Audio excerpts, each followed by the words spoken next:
yeah, I should win just because you had the Timberwolves in the 8th seed. Vasilevsky's been playing really well, and the Lightning have a great offense. Yeah, it was a tremendous shot, and I've come to expect it from LeBron. I would say I wish the best for the Red Sox, but as a Yankees fan, that's really hard for me to do. The biggest addition to me is Jalen Brunson. Aaron Rodgers is Aaron Rodgers, and that's all I have to say. He's still a top 5 quarterback in this league, and there's nothing really anyone can do about it. Why'd you have to name him? Like, seriously? Like, thanks, man. Who would have thought 5 years ago that the Clippers and Nets would be facing in the finals? How is Joe Burrow going to get the ball to them if his butt is already on the ground? Crazy. And for the fans at home, Hello, I'm Cy Mendenhall, and you're listening to Outsiders Opinions with Kevin and Austin.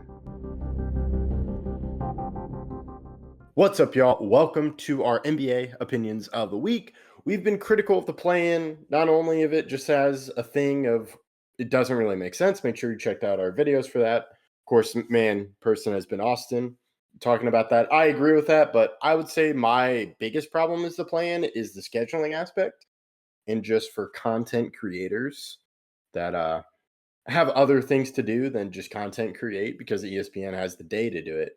But Austin, we got play-in basically till Friday. Then that's going to lead into some playoffs, more scheduling conflicts, but we do it. Just kind of how we feel about the play-in so far right now. Well, I mean, the West, it's a tale of two cities because I think the Kings and the Mavericks both are surprised to be here. They're playing with house money, while the Warriors and Grizzlies are like, why aren't we already in the playoffs? Like, why can we just start it? Like, we deserve to be in. Our records are significantly better than the teams below us. Unless I guess the Warriors are not significantly better than the Grizzlies, but of the teams that aren't actually 8 or 7 seeds, they're significantly above those teams, and that's what makes we're recording this basically as the game is about to start between the Hawks and the Magic. It's my fault we're a little bit late, but both of these games are extremely important because with the Hawks or Magic, the 1 seed, 2 seed, I think is still like both are really, you don't want to get either, right? You don't want to be the 7 or the 8. You kind of want to be the 6 if you're going to be one of those teams at the bottom. But in the West, I think the goal is just not to be the 8 seed, like anything not to get the 8 seed. I know everyone has their own thoughts about the Thunder and Shea, but they are a juggernaut this season. They ended the year with 68 wins. So I think if you get the 7 seed, 2 through 7, I think has a very good chance of contending with the Thunder, right? But if you're the 8, having to go to the Thunder, to OKC in the first round, that's going to be a very tough task. Now, any team in the West, I do think could pull it out because of how, especially if it's like the Warriors versus the Thunder, because the Thunder don't have the experience that the Warriors team obviously does with Jimmy and Draymond and Steph. But it's just that much harder to go to OKC in your first series. So, what are your thoughts about the plan? Yeah, kind of. With the East, it seems pretty similar because 1 and 2 are tough. But yeah, I agree on the Thunder. At least in the first round, I think they'll win. We'll talk about it in the playoffs, but I do think they could struggle later on in the playoffs because that's just how good the West is. But they are a juggernaut. And I could see the Warriors, but it's also the Thunder. They kind of learned this last year against the Mavericks was kind of the size. I think they now have Isaiah Hartenstein, and they can put Chet with that lineup too, so they can get big. But I don't really see the Warriors doing it, but they could win because of their experience. But yeah, we're still recording as the games are happening, so that affects the East. But I don't think it really matters in the East. The West, it's really that 7, because if you're that 7, you could maybe upset the Rockets. But if you're the 8, it's going to be pretty much set, which is why we're against the play-in too, is it really doesn't matter about the 7 or 8. It like the 1 and 2 is going to win anyway. So I don't know where you want to start. Do you just want to start with the East? Sure, we can go through the whole East and then go through the whole West. Right now, Hawks and Magic really just started. It's not really going to affect my opinion. I think the Magic win this game. Yeah, I'm in agreement with you. The Magic goes well. The Hawks I'm a little surprised they made it this far. They're selected as the 8 seed, but I think the Magic are good, and they've just dealt with injuries. Then who do you have winning between in the next game? So the next game would be the Bulls and Heat. So I have the Bulls beating, or no, I have the Heat beating the Bulls. This is where the Heat have made their name with the plan, even though they no longer have Jimmy Butler. But I'm going to say the Heat win, then they'll face the Hawks, and all of the Hawks winning that matchup. Okay. I have the Bulls beating the Heat. The Heat have really struggled down the stretch, and they really got to figure something out if they want to make the playoffs. And I don't think they do. I think the Bulls win. And I have the Bulls beating the Hawks. The Hawks are a very injured team at the end, so I think the Bulls sneak in. Whether or not that matters playing the Cavs, we'll see. But I think the Magic get the 7th seed and the Bulls get the 8th seed. Okay. All right. Okay. So I just have it staying 7 and 8 with the Magic and Hawks. You have Magic Bulls. Now we go over to the West. We'll start with my former favorite team, the Mavericks. They are lucky, as you said. They kind of expected to be in the playoffs, but they got pretty lucky. You're in the play-in. I just don't see this team having it. I think the biggest thing, you can talk about the Luka concerns and the weight. They don't have that killer in the playoffs. That's, to me, was Luka's biggest asset on the court. Why I just wouldn't do the trade is there's only so few guys that you can just. He gave them an edge, I would say, in every playoff matchup just because he was that guy, and he showed that in the Western Conference Finals. And I don't see AD. AD's not that guy. AD's a very good player, but I don't see him. He's not the guy you give to in crunch time. And especially with Kyrie Irving, you don't have that with the Mavericks. They do have size, but I have the Kings winning this matchup against the Mavericks.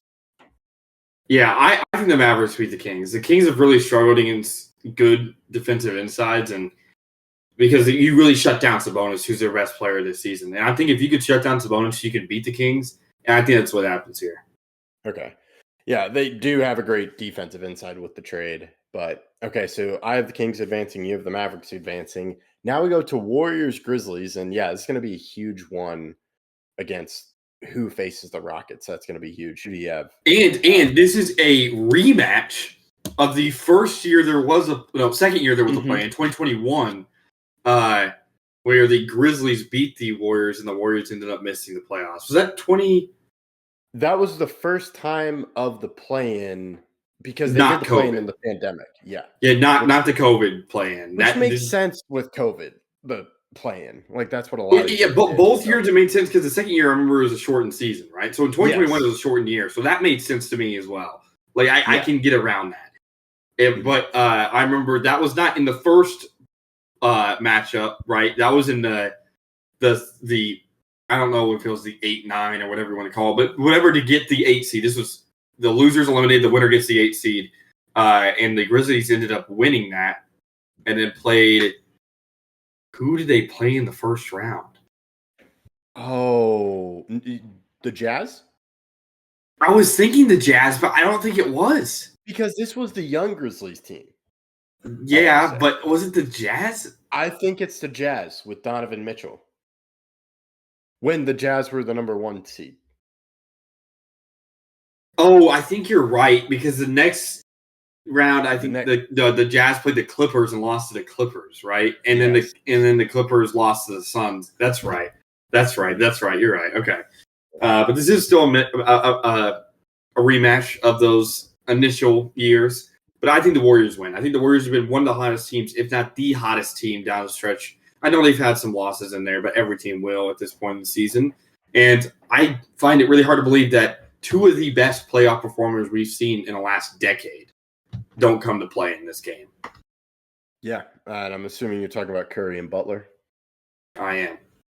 Yeah, I'm in agreement with you there. And the Warriors win. And then I'll have Grizzlies versus the Kings. I have the Grizzlies winning that matchup.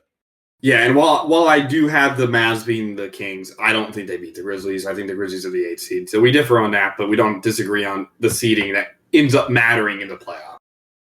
Yeah, and this is why we're against the play-in, because you and you have the Bulls making it to the 8, but nothing really changes. It's usually the 7 and 8 win. There are just some rare moments where.